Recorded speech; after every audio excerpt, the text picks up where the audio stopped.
Bienvenidos a una nueva emisión de Es Así y Punto. Hoy con línea de tres, Mauricio Pedrosa, Richard Méndez y José del Valle. El clásico del fútbol español se está jugando fuera de la cancha porque Florentino Pérez le ha declarado la guerra al Fútbol Club Barcelona y Joan Laporta ya respondió. El Madrid de Xabi Alonso gana, pero no convence. Rodrigo dio señales de vida, pero con lo que ha hecho el brasileño es suficiente para decir que tiene que ser titular indiscutido en el equipo merengue. Y el turco Mohamed lo volvió a hacer. Toluca es bicampeón del fútbol mexicano y Cristiano Ronaldo, como siempre, tras los pasos de Leo Messi. Así arrancamos, es así y punto. Los que en el pasado eran casi que los mejores amigos, tal vez mostrando una fachada en la cual había disputas de partidos, había disputas de clásicos, pero al final de cuentas eran socios de la Superliga. Eran, sí.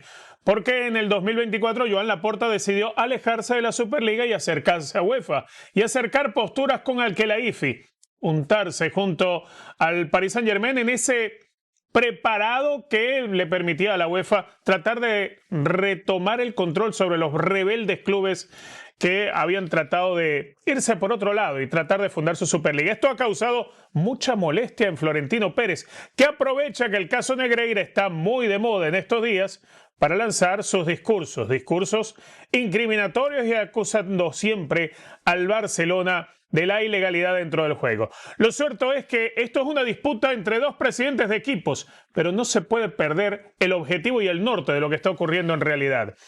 Y esa no es otra cosa que las declaraciones que acaban de dar tanto Luis Enrique como Ernesto Valverde y el propio Joan Laporta en calidad de testigos citados ante el juzgado por la situación del caso Negreira. Siempre había defendido Joan Laporta la bandera que ese dinero que se pagaron los 7,5 millones durante tantos años a la empresa de la cual era propietario Enrique Pérez Negreira, pues al final de cuentas se termina por caer por sí solo. Los informes nunca fueron ofrecidos y nunca los conocieron dos de los técnicos que estuvieron en el Barcelona. Uno de ellos, precisamente el asturiano Luis Enrique, pasó 6 temporadas trabajando entre el primero y el segundo equipo. Y en el caso de Ernesto Valverde también decía que no se los ofrecieron. Ese capítulo, esa parte, ese es el que está en la justicia española. Ese es el que pudiera destapar, de confirmarse lo que por ahora se investiga y de descubrirse algo, pues podríamos estar hablando del escándalo de corrupción más grande en la historia del deporte.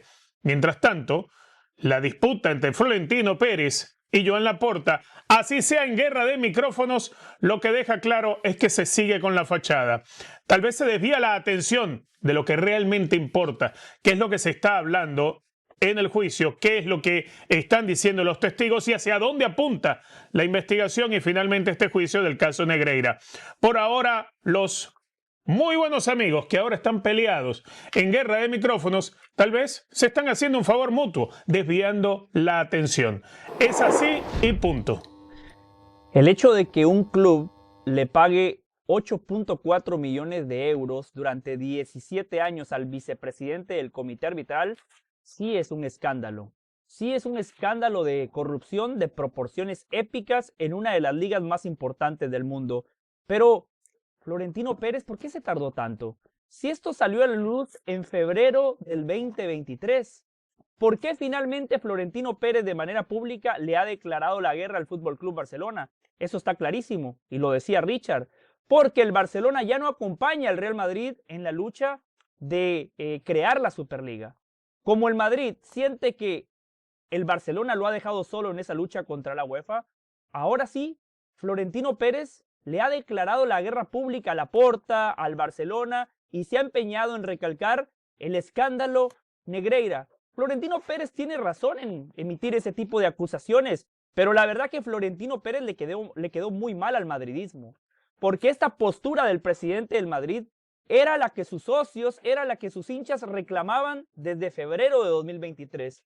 Pero claro, ahora como siente que está solo en la lucha contra la UEFA, finalmente se anima a desafiar al Barcelona y Joan Laporta. Los reclamos de Florentino a mí me parecen correctos, pero me parece que los está haciendo a destiempo y los está haciendo por despecho, porque reitero, el Barcelona lo ha dejado solo en la lucha por la Superliga. ¿Cuántos años tienes, José? Yo, 40, Mauricio. 40. Es un niño. ¿Y de trabajar en esto, cuántos años tienes? 18. 18 años trabajando en esto. No puedes ser tan inocente. No puedes ser tan inocente y no puedes venir aquí a desplegar una bandera moralina que no sirve además para nada. O sea, esto de, bueno, pero ¿por qué se tardó Florentino Pérez? Todos sabemos por qué se tardó Florentino Pérez. Barcelona y Real Madrid jugaban para el mismo equipo en la Superliga. Y en el momento en el que el Barcelona dejó de jugar en el equipo de Florentino Pérez para la Superliga, Florentino Pérez entonces con todo a su favor está ahora sí encabezando la cargada contra la corrupción en el fútbol español. Más vale tarde que nunca. Más vale tarde que nunca. Porque lo que no comienza porque esto ya tiene un tiempo, pero la sospecha en el aire de los pagos a Negreira, condenables desde cualquier ángulo en el que se vea, no tiene por qué en lo absoluto un club pagarle a alguien que está además empleado por el Consejo de Árbitros. Tiene que ser investigado, tiene que ser sancionado, tiene que ser castigado. Pero si en algún punto de este proceso Florentino Pérez decide ir con toda su fuerza a atacarlo, pero más vale tarde que nunca. Y la política es así, esto es política pura y dura, no hay otra manera de verlo. Yo quiero llevarlo todavía a un ángulo con el remate de Richard, porque con todo lo que he dicho estoy de acuerdo, presentó los hechos muy bien, pero el remate de Richard, le voy a agregar algo.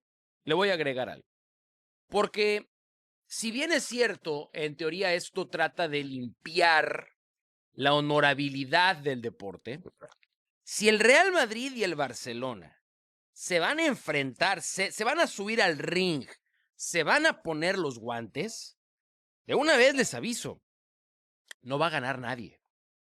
No va a ganar nadie. Y pueden perder muchos. Y no nada más pierde Real Madrid y Barcelona si se ponen los guantes y se empiezan a pegar y empiezan a sacarse los trapos sucios. Puede perder la liga, pueden perder otros clubes, pueden perder muchas personas asociadas a los negocios públicos y no públicos de Real Madrid y Barcelona. Así es que yo apelaría eventualmente a la prudencia, a la inteligencia, a las buenas gestiones de los dos clubes, porque se van a empezar a jalar la cobija. Y a los dos se les van a quedar las patas afuera y a los dos les va a dar frío. Entonces, aquí corren un riesgo todos. No pensemos que se va a limpiar el fútbol y que hay una misión puritana de descubrir la verdad y de acabar con la corrupción. No, esto es un pleito. Y es un pleito en el que creo todos tienen mucho que perder. A mí me parece, ciertamente hay un pleito, hay un pase de factura. ¿Por qué ahora eres el mejor amigo de Al-Khelaifi y ya no eres mi mejor amigo? ¿Por qué ahora te arrimas a Cheferín y no sigues conmigo agarrado a la mano de la Superliga? Pero hay algo que me deja muy a pensar. Es que si bien Laporta se arrimó al Paris Saint-Germain y a la UEFA, no le ha soltado la mano a la Superliga. No se la soltó.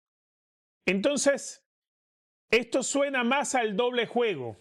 Voy buscando respaldo de UEFA, voy buscando acercarme a UEFA, voy dejándole nubes por arriba del tema de la Superliga, pero no me desligo. Richard, en algún momento Barcelona va a necesitar ayuda y apoyo de UEFA.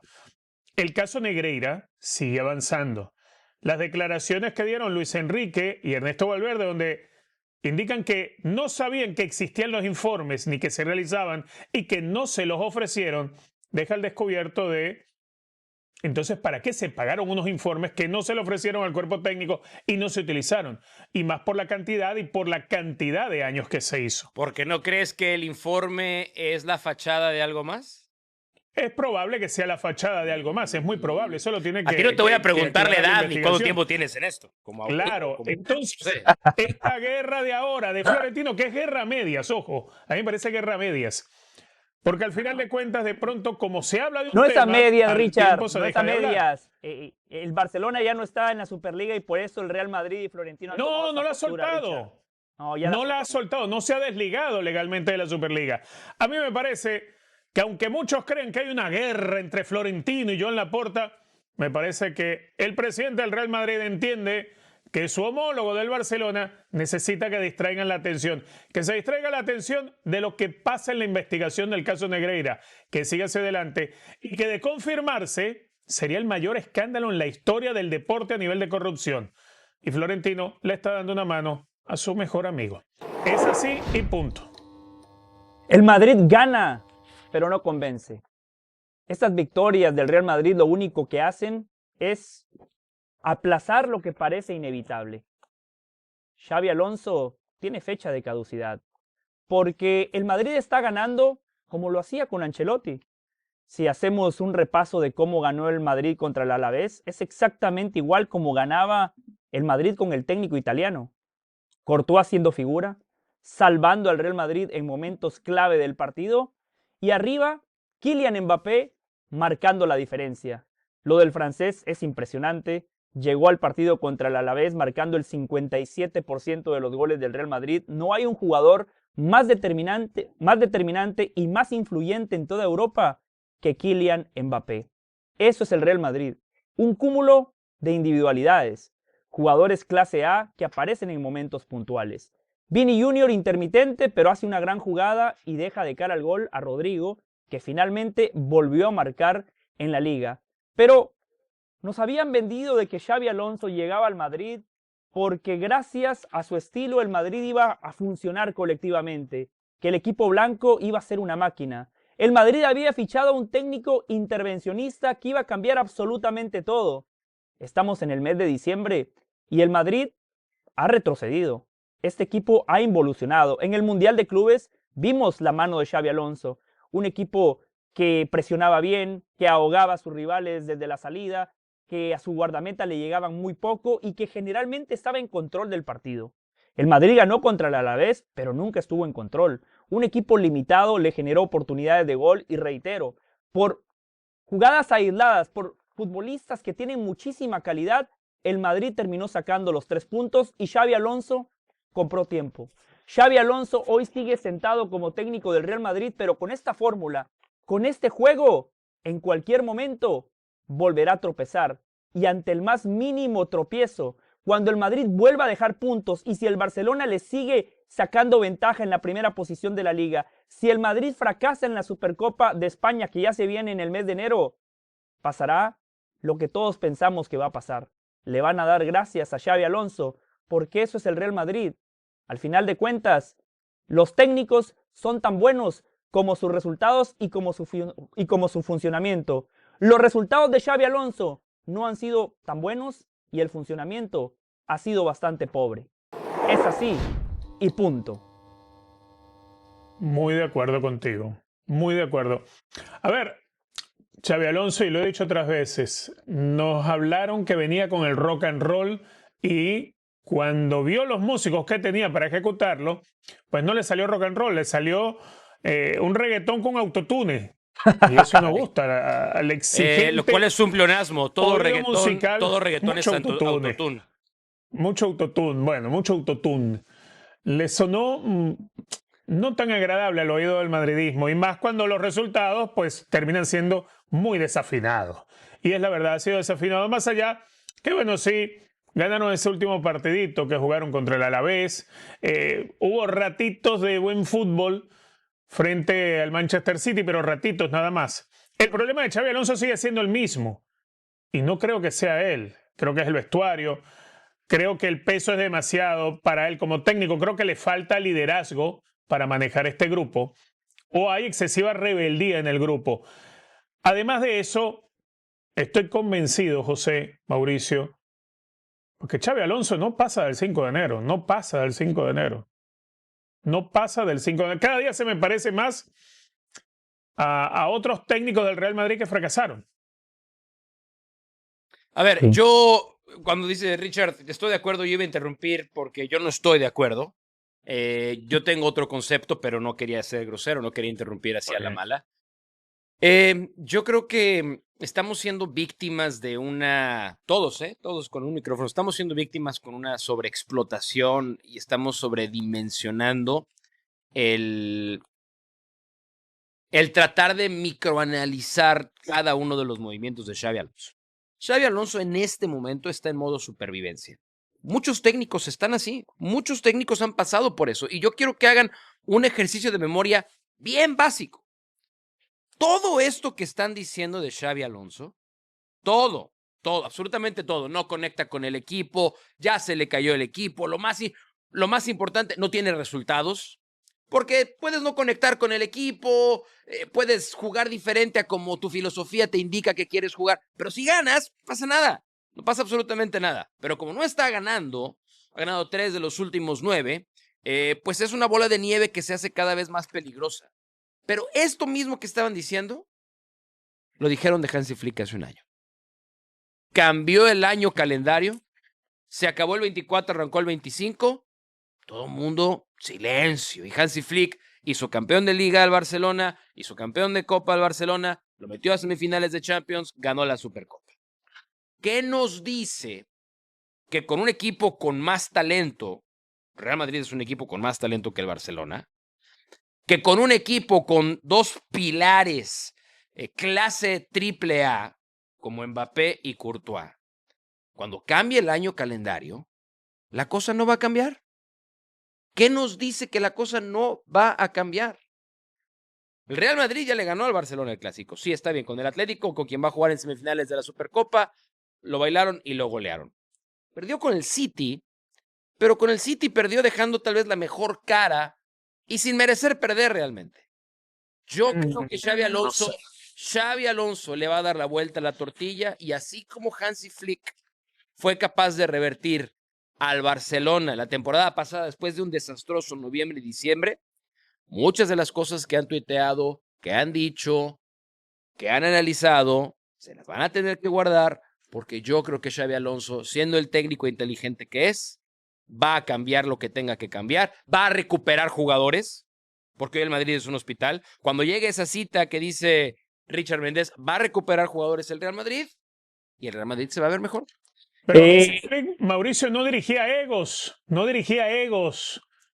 Xabi Alonso le tocó un ¿No vestuario. dirige egos? No hay egos en el Barcelona. Pero sí él mismo, de egos del Real Madrid. Sí, el del Barcelona no te olvides que él mismo dijo, cuando llegó Hansi Flick. Tan dirige egos que él mismo dijo que lo que realmente le preocupaba y que podía sacar del camino al equipo eran los egos. Por supuesto que hay egos en el Barcelona. Jugadores nada más, Lewandowski, por supuesto que hay y Ter Stegen, o Chesney en todo caso. Bueno, y los del Madrid, ¿cuáles te preocupan? Bellingham y Vinicius. ¿Cuál más? No, claro, Bellingham, Vinicius, Mbappé, Federico Mbappé está Valverde. bien. O sea, si seguimos por ahí, Mbappé está bien son con por lo Xabi menos Alonso, 12 Courtois está egos. bien con Xabi Alonso, Valverde será muy capitán, está un escalón abajo de ellos, seamos sinceros. Está un escalón dentro del modo figura, modo estrella, modo ego, Valverde está un escalón o 2 abajo de Vinicius y de Bellingham. Pero ¿Tú crees que tiene más liderazgo Xabi Alonso que Hansi Flick? Con la experiencia de Flick.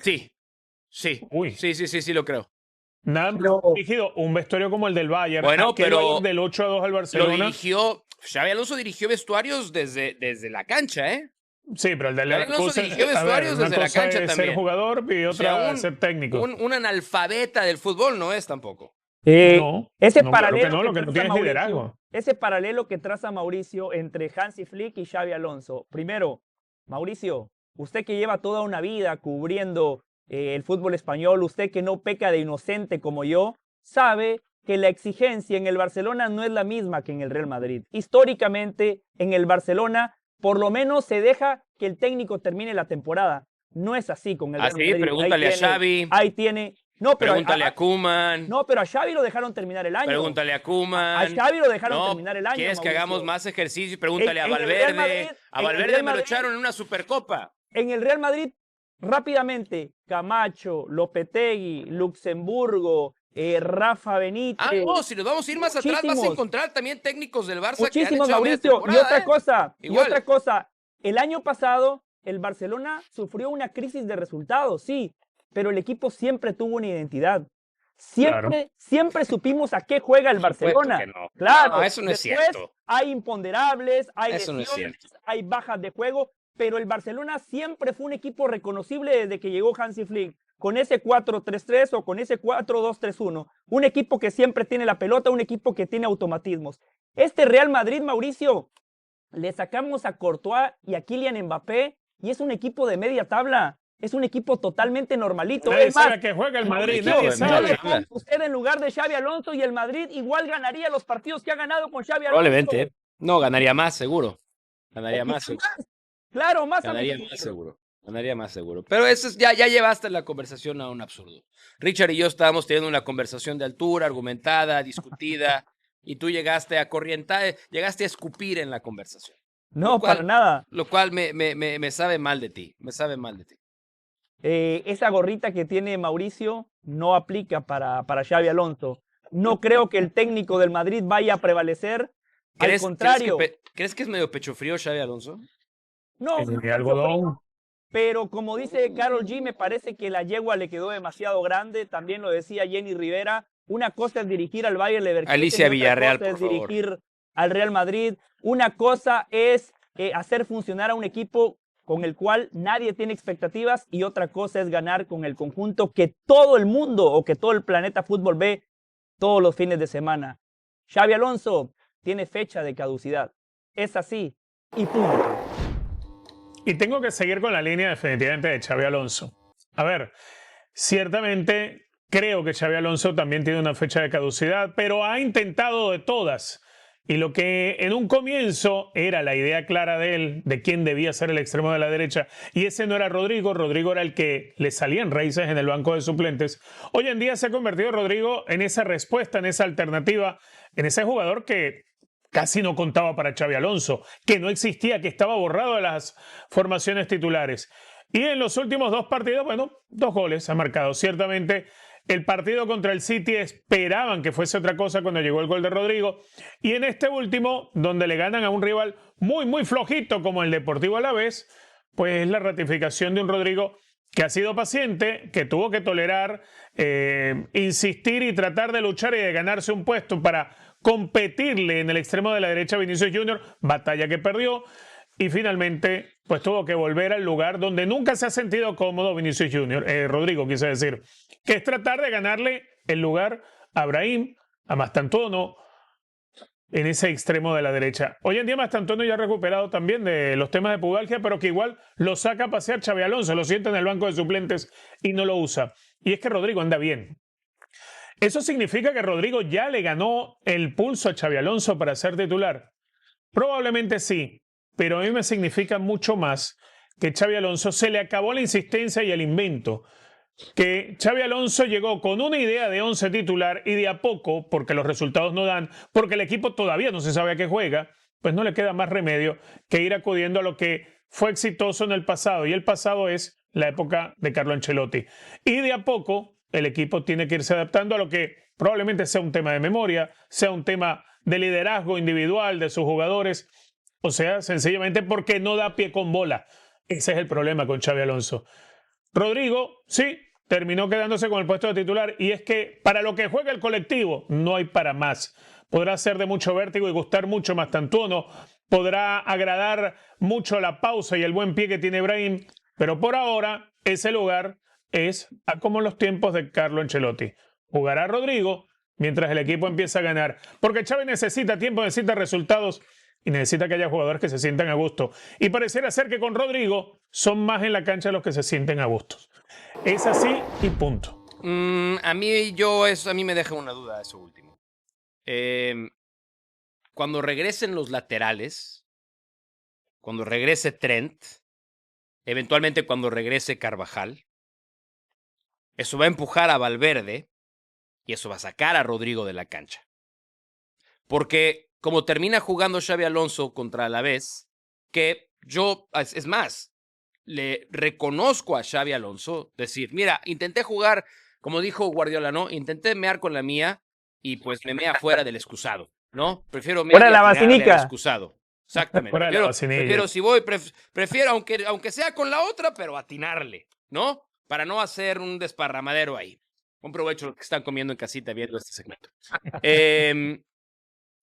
Yo creo que cuando regrese uno de los laterales, cualquiera, Trent o Carvajal, eso va a empujar a Valverde a un rol que también tuvo con Carlo Ancelotti, vamos a llamarle, un falso extremo, con pelota extremo, sin pelota, retrocede para volver a ser un cuarto volante y dejar arriba a Mbappé y a Vinicius.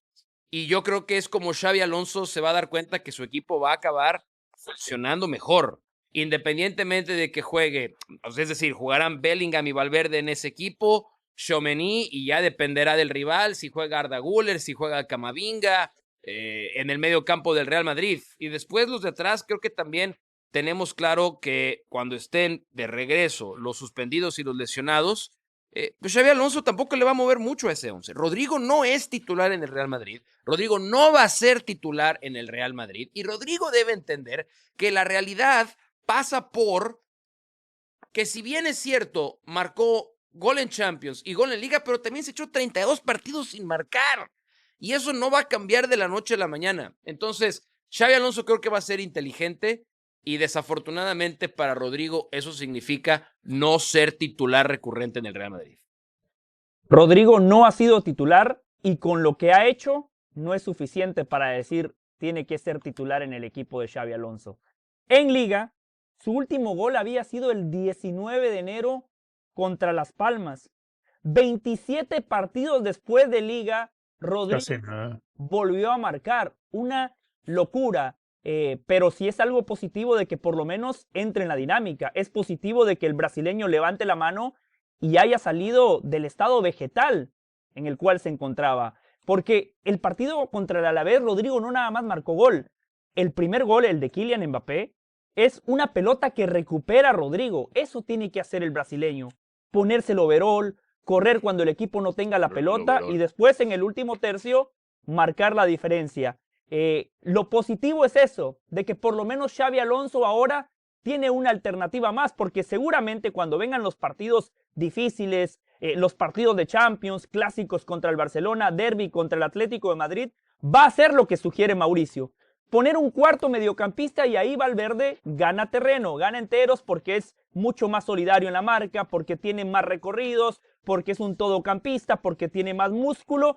Y eso seguramente era Xavi para tratar de compensar una zona donde el Madrid ha estado vulnerable a lo largo de la temporada. Pero qué importante que es para Xabi Alonso y para el Madrid recuperar de a poco a Rodrigo. Reitero, con lo que hemos visto contra el City y con lo que hemos visto contra el Alavés, no es suficiente. Todos hemos visto a Rodrigo marcar la diferencia con el Real Madrid. En aquella Champions de las remontadas, el brasileño fue importante, fue pieza clave. Parecía que iba a dar el próximo paso y se estancó. Ese paso que sí dio Vini Jr., porque recordemos que Vini Jr. también era un jugador sumamente discutido, ese paso Rodrigo nunca lo dio. Al contrario, se metió en una dinámica negativa que le ha costado el puesto en la selección brasileña de fútbol. Parecía que con el Real Madrid su pasaje había terminado, pero por lo menos Rodrigo demostró que está vivo, de que el corazón todavía le late. Ahora tendrá que ser consistente y regular, porque 2 goles aislados, uno en Champions y uno en la Liga, no es suficiente para decir Rodrigo tiene que jugar siempre.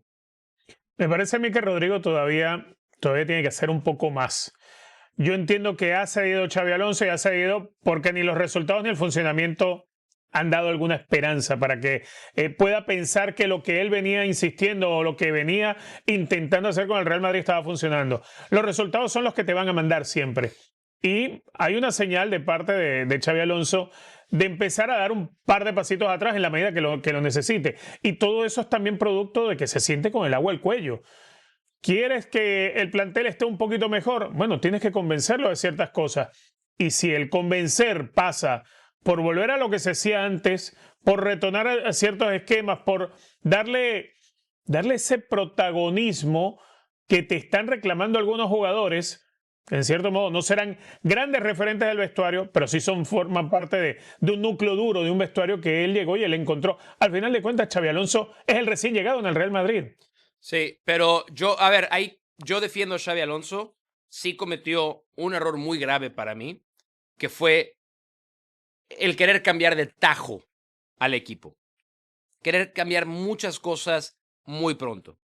Si lo hubiera hecho poco a poco, a lo mejor Xabi Alonso hubiera encontrado un poco más de aceptación del grupo. Pero no lo hizo. Y ahora parece, a lo mejor es demasiado tarde, pero por lo menos ya nos ha dado algunas pistas y señales de que puede cambiar y que quiere cambiar. Mauricio, para mí el problema no es que haya querido cambiar todo de tajo, el problema es cómo lo hizo. Si yo quiero cambiar algo, pero lo hago a través del convencimiento, a través del diálogo, si yo le demuestro al futbolista que mi propuesta, mi idea, mi táctica y mi estrategia es lo mejor, reitero, a través del convencimiento. Xabi Alonso quiso cambiar a través de su jerarquía como entrenador. Muchachos, yo soy el que manda y a partir de ahora vamos a jugar así. A partir de ahora, este va a ser el equipo, estos van a ser los recorridos, nos vamos a parar aquí. Me parece que ahí es donde le faltó a Xabi Alonso y me sorprende que haya fracasado en esa asignatura porque Xabi Alonso fue un gran futbolista. Xabi Alonso tuvo a grandísimos entrenadores como Ancelotti, como Mourinho, como Pep Guardiola. El tipo absorbió conceptos de todos ellos y si algo tenían esos tres grandes entrenadores, todos con ideas distintas, era de que convencían al jugador. Y ahí es donde falló Xabi Alonso para mí. También entendamos que Rodrigo se está jugando muchas cosas. Estamos a solamente un semestre de la Copa del Mundo.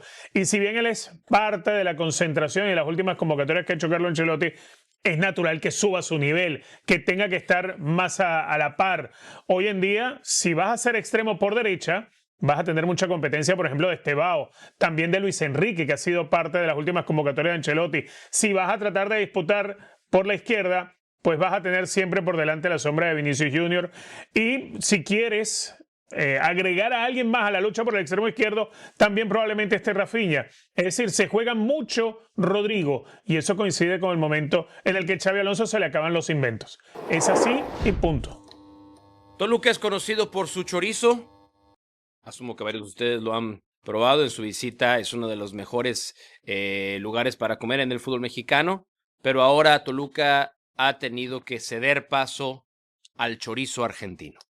El Turco Mohamed es un entrenador fantástico y ha hecho bicampeón al Toluca. Toluca tiene una tradición larguísima, histórica de campeonatos, pero también como el tradicional sube y baja del fútbol mexicano, tuvo horas bastante negras. Bueno, tuvo que pagar multa de aquellos que terminan en los tres peores de un año futbolístico, pero fue capaz de reinventarse y esa reinvención no se hubiera entendido sin la guía del Turco Mohamed, que se la sabe de todas en el fútbol mexicano. Cuando estábamos analizando la final, yo decía que era una final muy pareja, pero también decía que había un área de la final donde no era pareja y era en la dirección técnica.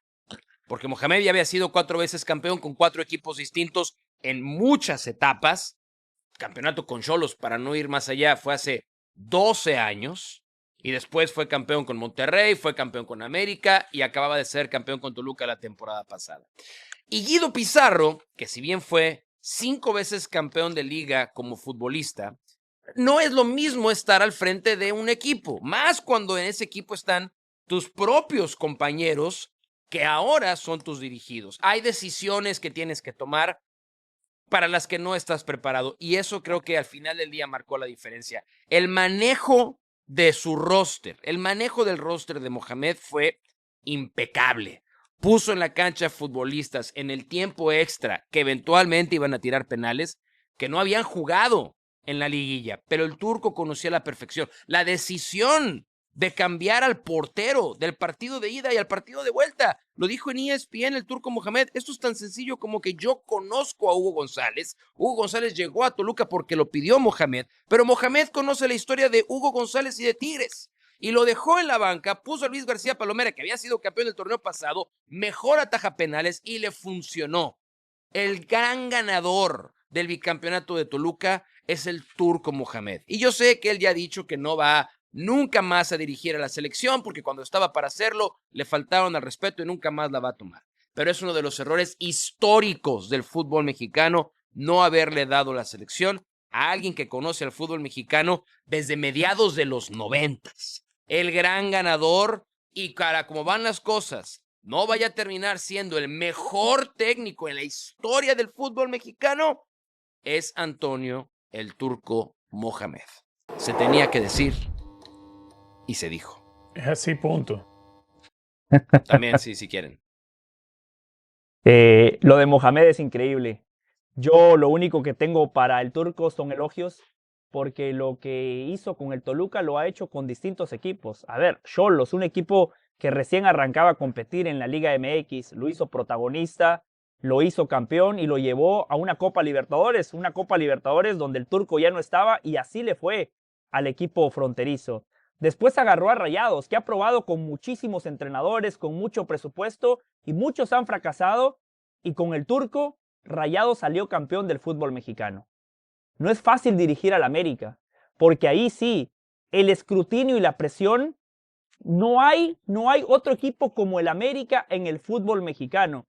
Y el turco Mohamed fue campeón con el América y de manera increíble. El pecado que decía Mauricio de no llevarlo a la selección mexicana de fútbol, este también es uno de los grandes pecados de Ricardo Peláez, haber echado al turco Mohamed siendo campeón con las Águilas del América. El turco Mohamed lo ha declarado públicamente y hace unas semanas, en la mesa de Fútbol Picante, Peláez reconoció que se equivocó. Llega Toluca, un equipo que tenía 15 años, 30 torneos cortos sin ser campeón. Y cuando lo presentaron, el turco dijo, a mí me contrataron para dirigir 6 partidos, para dirigir la liguilla del fútbol mexicano, porque si algo sabe el técnico argentino, es que lo que pasa en la fase regular en la Liga MX es una anécdota. Al final de cuentas nadie se acuerda quién terminó primero, segundo, tercero, cuarto, pero nos acordamos de la liguilla. En la fiesta grande del fútbol mexicano es donde los entrenadores se convierten en leyendas y de la mano del turco, Toluca hoy es bicampeón del fútbol mexicano. ¿Cómo ha potenciado a jugadores mexicanos como Marcel Ruiz, que tiene que ser titular indiscutido en la selección mexicana? Alexis Vega era un jugador totalmente intrascendente con las Chivas. Llegó a Toluca y el turco lo potenció. En esta liguilla no pudo contar con Alexis Vega porque estaba lesionado, pero lo metió en la recta final. Y Alexis Vega terminó siendo decisivo a la hora de cobrar 2 penales que le dieron el título a Toluca. Se la jugó con los jóvenes, los cambios que hacía referencia a Mauricio, mientras que Pizarro no se animó a dejar a André Pierre Gignac en la banca y en los primeros 45, 60 minutos de partido, Tigres jugó con uno menos porque Gignac es muy bueno, pero ya no está para correr los 90 minutos. ¿No hubiese sido mejor jugar con Nico Ibáñez y que después ingrese Gignac fresco en la recta final del partido? En la toma de decisiones, el turco Mohamed demostró que es un maestro, que es un técnico que merece todos nuestros elogios y que está nada más a 2 títulos de Nacho Treyes y de Ricardo el Tuca Ferretti como los más ganadores en la historia del fútbol mexicano. Lo de Mohamed, impresionante. Chapó para el turco. Hay también, a ver, en esta final hay 2 momentos que me parece a mí, más allá de todos los elogios para Mohamed, hay elogios y hay méritos, pero también hay desméritos para quien no termina de hacer la labor. Pizarro, si bien el partido de ida lo logran ganar, logran apretar, en el partido de vuelta estuvieron en ventaja al cuarto de hora. Y Pizarro no estaba, me parece a mí, preparado o no preparó su equipo para lo que creo todos preveíamos, ¿no? Que iba a ser el turco Mohamed, que iba a ser un equipo totalmente volcado, tratando de arrinconar, de ganar en los espacios, de abrir grietas en el fondo. Y con todo y tener una ventaja, su equipo no es capaz de sostenerla. Pero que además de eso, no es solamente un tema de posesión, es un tema de llegada permanente que tuvo Toluca a lo largo del partido de vuelta de la gran final. Definitivamente sí, hay muchísimo mérito para el turco Mohamed, y en eso coincido. Pero también, muchachos, vamos a coincidir en que hay una cuota de responsabilidad de Pizarro que es enorme. Totalmente. Pero eso era lo que iba... Por eso yo decía al principio, para mí eso era lo que iba a desequilibrar la final. La experiencia de Mohamed, porque Mohamed sabe que esto se juega a 4 tiempos y luego tiempos extra. Mohamed salió a sobrevivir en el volcán. Ya le andaba quedando, perdón, ya le andaba sobrepasando el juego. Hugo González, que se equivocó, pero antes había hecho 2, 3 atajadas claves y sale del volcán con una desventaja de 1-0. Se fue contento Mohamed. Ese era parte del plan. Y luego el Toluca no sale desbocado desde el minuto 0 a buscar el gol del empate global. No. Administra el juego. Tigres encuentra el segundo, y es verdad, se equivoca Pizarro, pero toda la experiencia de Mohamed es, ok, ya administré el juego, ahora atacamos.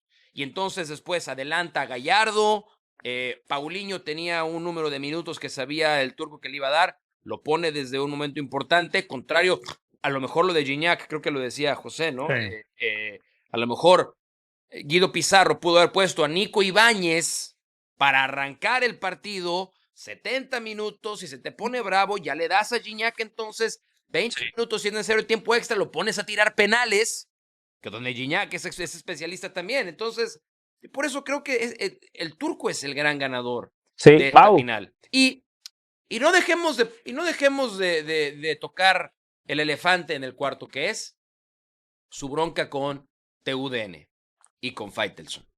Porque cuestionaron su moral y su ética, dice el turco Mohamed.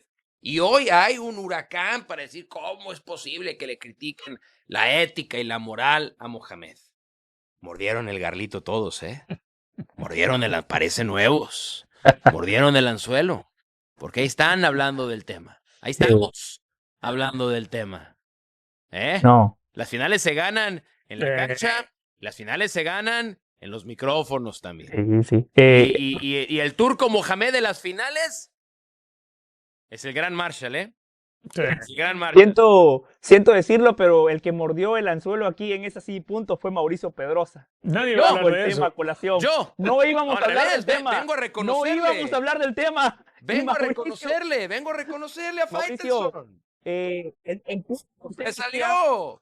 Es un genio. Gordo, aguante, Faitelson, aguante. Un genio de esto. Yo quiero regresar al más punto vivo que de emitía todos. Mauricio, que me parece un punto importante, ¿no? Que el partido se definió desde la dirección técnica. Yo estoy bastante de acuerdo, porque si en Tigres hubiese estado el Tuca Ferretti, yo creo que la final se quedaba en Monterrey. Yo creo que la final la ganaba Tigres. Sí, de acuerdo.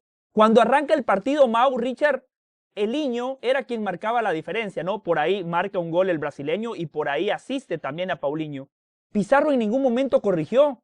No se dio cuenta que el niño estaba ganando todos los duelos individuales. Ahí es cuando tiene que aparecer la mano del técnico, los cambios. Después, me imagino que también notaron la elección en los cobradores de penales. Falló Nico Ibáñez el primero y cuando termina la ronda de 11, cambia y pone a Correa. Y Correa también falla. ¿Por qué no darle la oportunidad a Nico Ibáñez? Ahí dijeron que fueron los jugadores los que tomaron la decisión. Bueno, Mau, esa decisión la tiene que tomar el jugador o el técnico, ¿no? Sería un lindo debate también, ¿no? Está bien. Y el tema es que conseguir el tricampeonato para igualar al América va a estar difícil. La liguilla se juega sin seleccionados y eso significa que no podría contar con Alexis Vega, con Marcel Ruiz, con Jesús Gallardo y llegaría en una desventaja clara, pero son cosas típicas del fútbol mexicano. Pero que no le digan, que no le cuenten. El gran ganador de la final fue el turco Mohamed. ¿Y sabe qué? No se deje. Mauricio, ¿nos puede hacer el favor y decir, es así, punto? ¿Sabe que esa frase viniendo de usted haría que los ratings suban? No. Richard, no, se va a terminar el 2025 y no convencimos a Mauricio Pedrosa. Cristiano Ronaldo, otra vez siguiendo los pasos de Messi.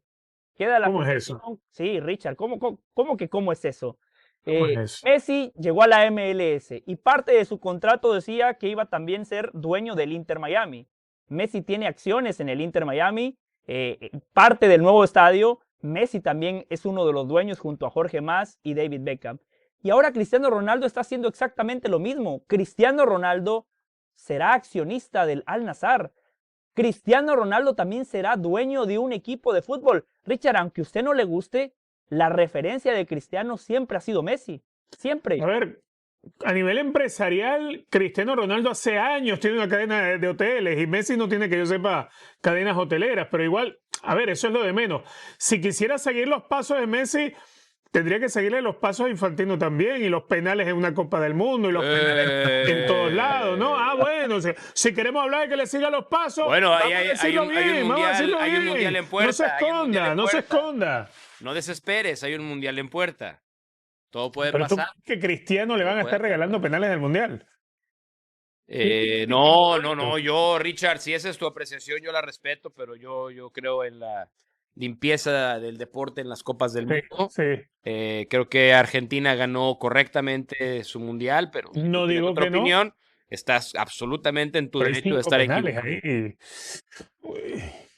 Te los puedo nombrar todos, ¿no? Hay 5 Sí, penales sí. ahí muy penaltititos. Sí, Sí. No digo que no vayan a ganar el mundial igual, pero Tú dices que Mauricio, Ronaldo no va a recibir tantos penales en el mundial. como Pessi no, Porque así no se le creo. conoce, No se le creo. conoce como penaldo. En el mundial le dieron, Penal. bueno, si le quitas a Cristiano Ronaldo los penales Mira, y se los quitas a Messi, probablemente este va a ser Cristiano el Ronaldo no sexto tuviera los goles que mundial. tiene hoy en día, Sí, pero sí. Messi no tendría el mundial. Sí, muy bien. Este va a ser el sexto mundial para los dos. Sexto mundial para Cristiano Ronaldo. Ojalá que Cristiano Ronaldo ya haga un gol en fase de Que en eliminación Qatar directa. le regalaron un penal, Porque ojo. lleva 5 mundiales y lleva, mira, 0. sí. 0 ¿Cero goles qué? en fase de eliminación 0 directa. goles. Si 0 le hizo goles. 3 a España en el mundial. En fase de eliminación directa. Bueno, pero eso que tiene que ver. Cuando se separan los niños de los adultos, ¿eh?